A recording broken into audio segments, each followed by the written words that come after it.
Hello and welcome to another episode of Mike and Dave's Hi-Fi Riff. I'm Mike Evans. And I'm David Price. And David, what are we going to talk about on this week's Hi-Fi Riff? Okay, can I do my Jeremy Clarkson voice? Oh yeah, please, yeah. We've got the world's first ever quartz-locked direct drive turntable mic. Well, sort of anyway. You sound like Smashy and Nicey. Oh yeah, sorry. Actually, that is more of a Smashy and Nicey voice.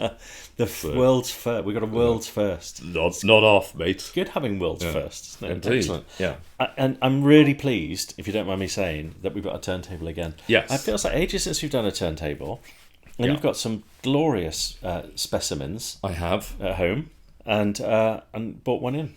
I did. So, yes, and it's big and heavy. I heaved one in, and this is to show that I suffer for my art, for our art. Yes, because this is 15 kilograms. Wow. And delicate, like me. I'm a bit heavier than that, but I'm still delicate. I'm even more delicate now. I have to move it out of my system. Yes. And this is, I think so.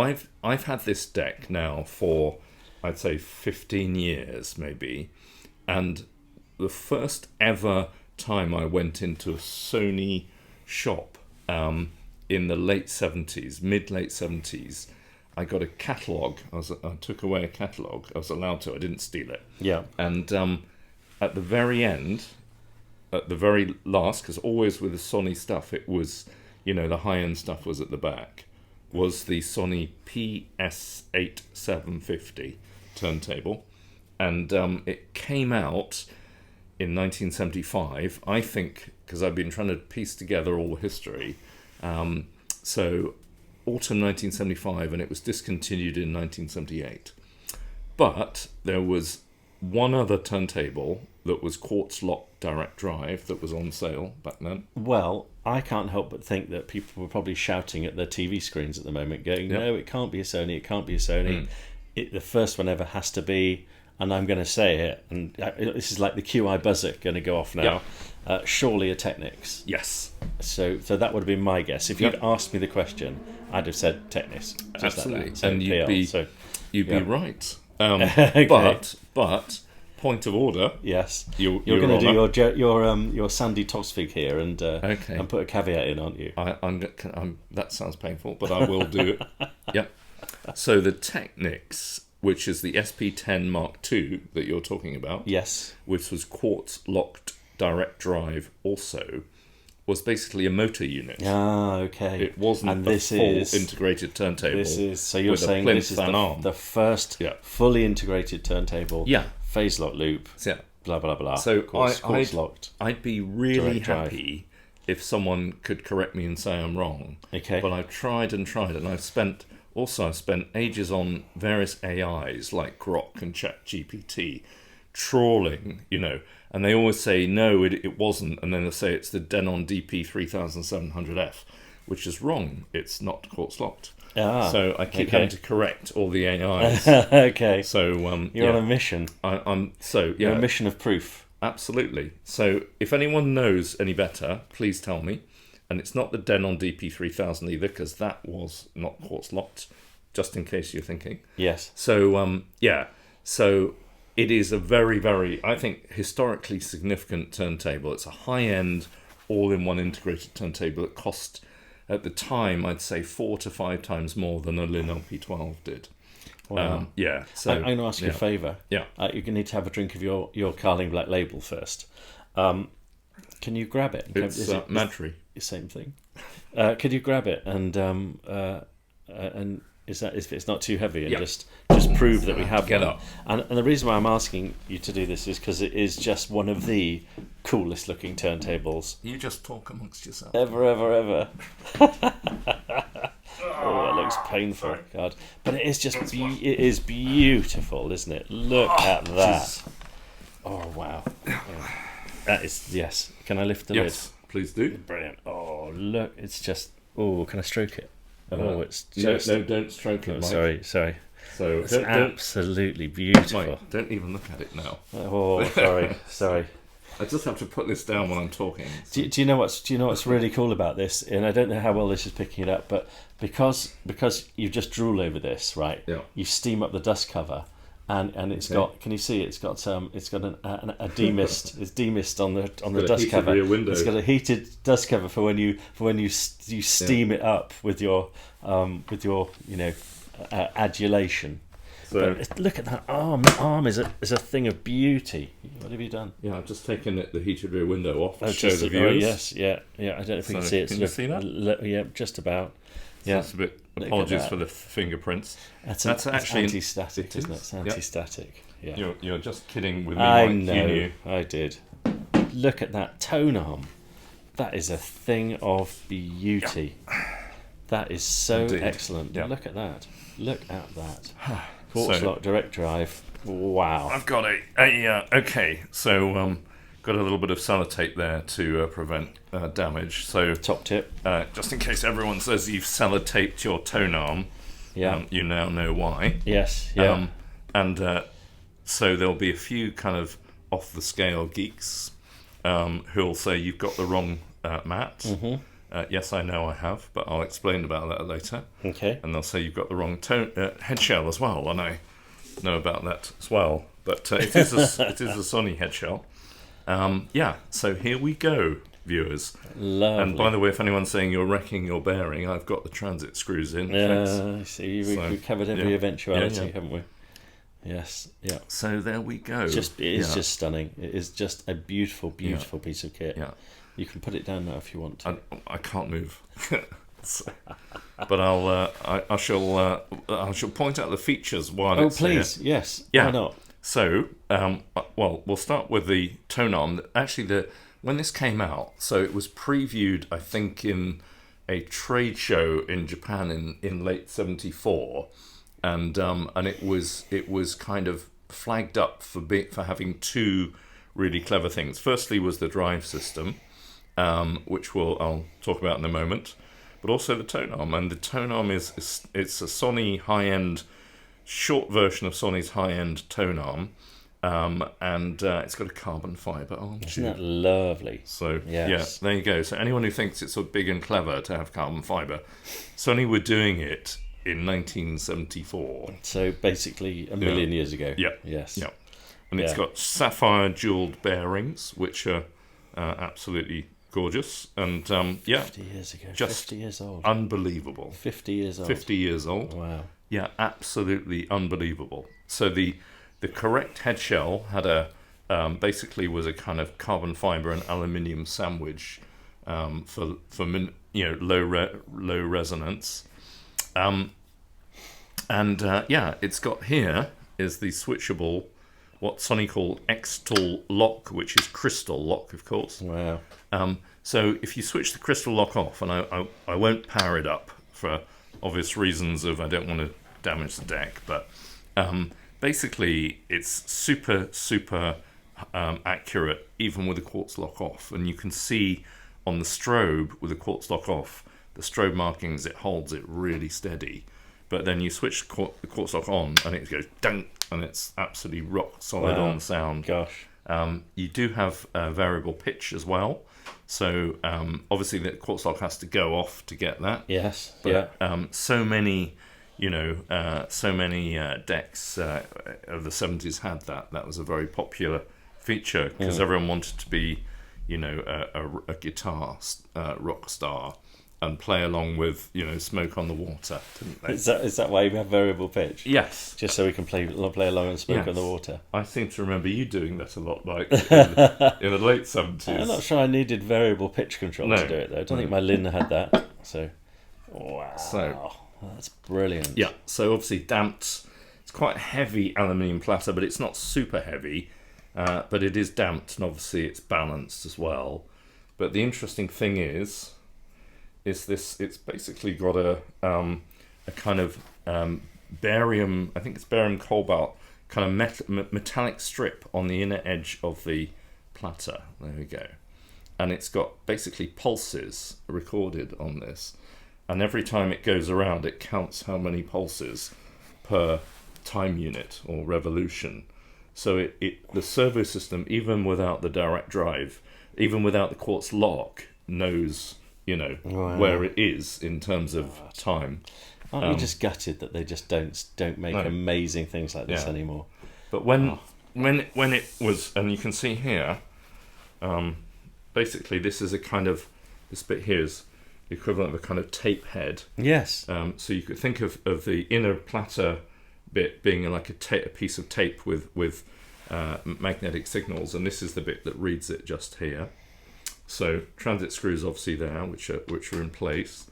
Obviously this is the bearing unit here, and it's got a really good quality bearing. So amazing bit of kit. Yeah, absolutely. It's just glorious. Yeah, absolutely glorious. Yeah. It's so cool. It is. And while you put that down, because I'm sure you probably want to now, you've also got something else that I'm extremely jealous of too.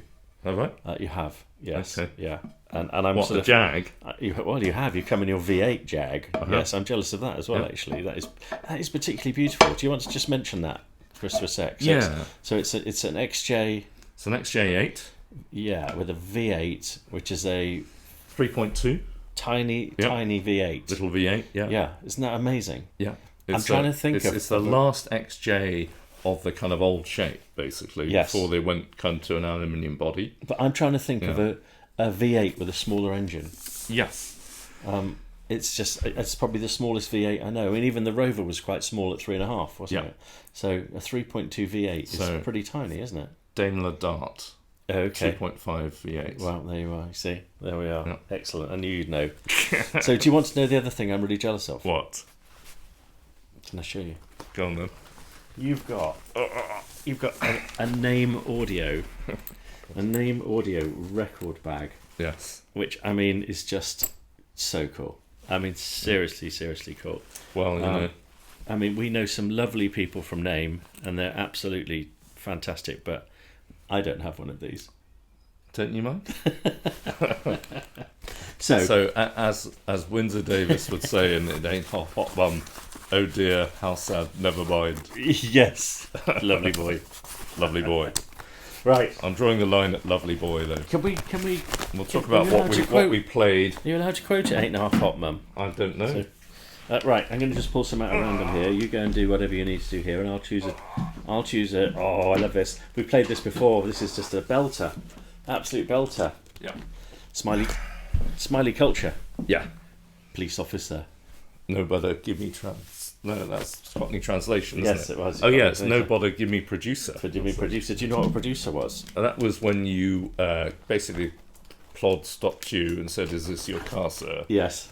And he said, "Yes, it is." And he said, "Prove it." And he said, "I can't. I don't have my registration documents." Yes. So you had to go to the police within 7 days. You did with a producer. Yeah. Bring your V5. Yes, and your insurance and MOT certificate. Did you ever get a producer? No, I didn't. I did. Did you? Yeah. Did you? Did you say, "Police officer, don't give me no producer"? I did, but it was in Wigton in Cumbria, and they didn't understand. They don't have Somali culture there. Gutted. So this is beautiful. Love this. This is a 12-inch. It is. Yeah. Wow. Of one of actually our favourite bands when we were in the sixth form. Indeed. And Japan. The great thing about this, so this is like 81, I think. That's it is, yeah. So back then, they basically, obviously, with a 12-inch, so the great thing about 12 inches is you could get, on a normal vinyl LP at 33, this track would take up, an inch or something. Yes. But obviously you've got much more widely spaced grooves, and you've got 45 RPM instead of 33. Yeah. So you can get much more level into the vinyl. Yes. So you've got much better signal to noise ratio, potentially lower wow and flutter, etc. And so it sounds freaking brilliant. And what's that similar to? Reel to reel, isn't it? Yeah. Same principle, isn't it? Well, exactly absolutely. the same principle. And that's why this is really nice. What's the Yeah. Life Without Buildings on B-side. So this is from Tin Drum album. Yeah. Which is a great album. Yeah. Absolutely fantastic album. If you haven't listened to it, do. Sounds great. It's excellent. Now this is interesting because you had this, while you put that away, you had this single, Depeche Mode See You, on the first ever CD you ever bought. Yes. So you bought Depeche Mode's hits. Yeah. which was probably, I don't know, 82 or something like that, 84. The singles or whatever it was called. Yeah, and this was one of the songs on it, and this sounds a lot better than it did on your Yamaha CDX2 or whatever you had. So, it does, yes. Yeah. So again, 12-inch sounds fantastic. Yeah, really nice. So. Really nice. Really cool. Oh my god, I'm not even going to bring that out. What do you like? Now bring this out. This is an album. Look at that.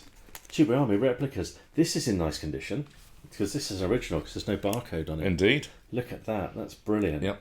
Absolutely love that.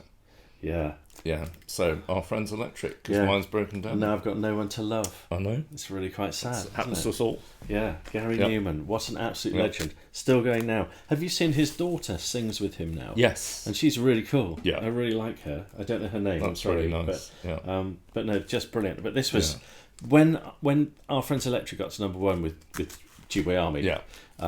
It was just nothing sounded like it, did it? It was like so revolutionary. I remember just being totally and utterly blown away by it.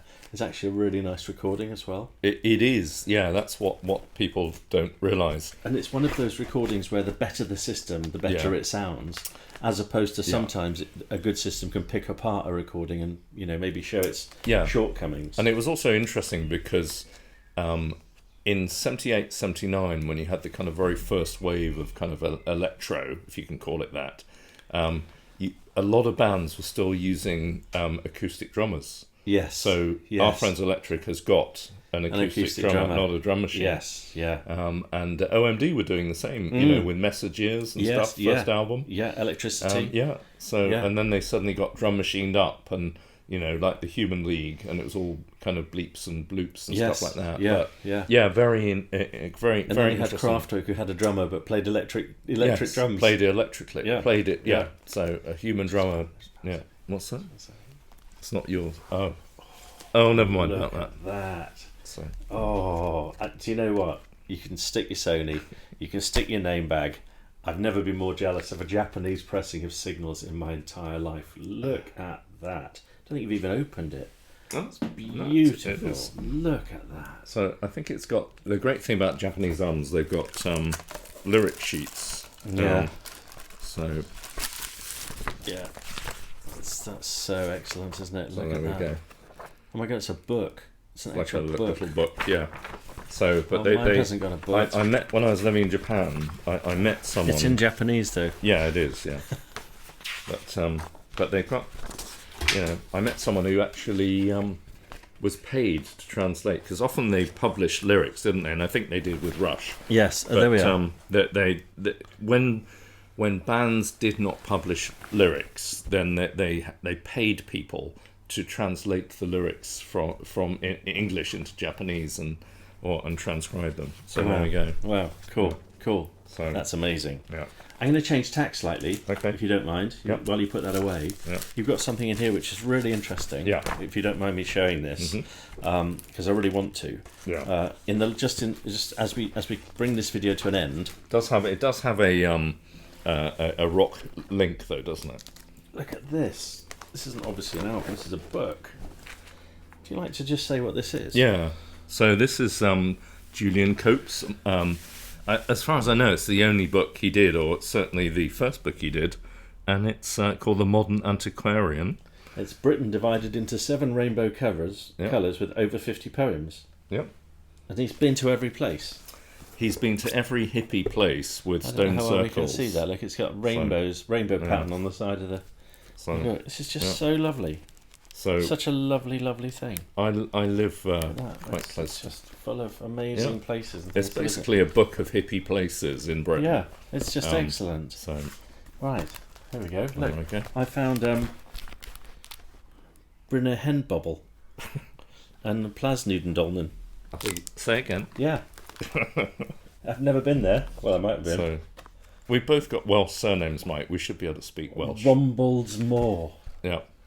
Wow, this is just fabulous. This It is is. so It's amazing. glorious. So Figsbury Ring, Yeah. Glastonbury tour. We should go to a few of these places. it's got lots of just for hinges in it. laugh. Yeah. That is beautiful. What an amazing So- thing. I'm going to Yeah. buy that on eBay before this video comes out because everyone's going to want that. Yeah. So really cool. So Look, he did, just sort of briefly, sorry Yes. for the diversion, No, viewers. no, sorry. No, we're yeah. going a little bit off topic because Yeah. we were talking about an amazing turntable and it's all gone wrong. of course, yeah. But so he did on BBC, which is on YouTube, he did a BBC TV program based on his book. So you can go on YouTube and he just walks around all Wow. these hippie places Excellent. and all these amazing what he calls megalithic or Paleolithic kind of spiritual druid places. Because obviously, brilliant, Teardrop Explodes were a great band, weren't Yes, yeah. they? But then he kind of, when he went solo, he started getting all kind of, The greatness and perfection of love. yeah, it's a great song. But he started rambling, Yes, and I don't mean like us now. I mean doing the walking rambling. Yes. And then he got into that and did that book. So. He's such a dude. He is. That's so excellent. Yes, really, really cool. Yeah. Brilliant. Right. So back to the Sony. Back to the Sony. If I may yes. briefly Let's continue. Let's Yeah. conclude, shall we? Yeah. So basically, it had, I think, the lowest measured wow and flutter of any turntable at that time, 0.025, Wow. which is even now a brand new Technics SL1200G is pretty much that same wow and flutter. Gosh. So yeah. 50 years earlier. Yeah, amazing. So yeah, Amazing. so it was a great tech. It was beautifully made. It was very heavy because it's basically got a kind of Sony bulk mold compound base, which is kind of cementish type thing, and it's got kind of aluminium trim because it's like very kind of 70s, very forward thinking, and it was basically too expensive to keep making, I think, and as the yen got more expensive, so towards the late 70s, early 80s, the yen basically doubled in its value. So things cost a lot more to make in real terms, as it were, to sell rather in foreign countries. So no longer they didn't have an undervalued currency anymore. So all Japanese hi-fi got more expensive. So to make up for the price rise, they took the quality out of a lot of Japanese stuff. So round about late 70s, early 80s, that started to happen. Mm. So really, this is just a kind of historical artifact, like one of Julian Cope's stone Yes. stone circles. Yeah, a great link. Yeah, buried in time, and amazing technical achievement, an incredible thing, and I think, it's on the kind of vinyl scene. It's just not known. I wanted to do it because people don't know about it. So it's a sort of lost artifact from the past in the vinyl world. It's so lovely. I'm so glad you brought it in for our show and tell. Yes, I'll go Perfect. to the osteopath now. Yes, absolutely. Yes, excellent. Yeah. Well, look, on that note, thank you so much for watching this episode of Retro Riff episode of Mike and Dave's Hi-Fi Riff. Hi-Fi fossil. We are Hi-Fi fossils. So true. Yeah. And we'll see you at the next one. Thanks very much again. Bye. Bye.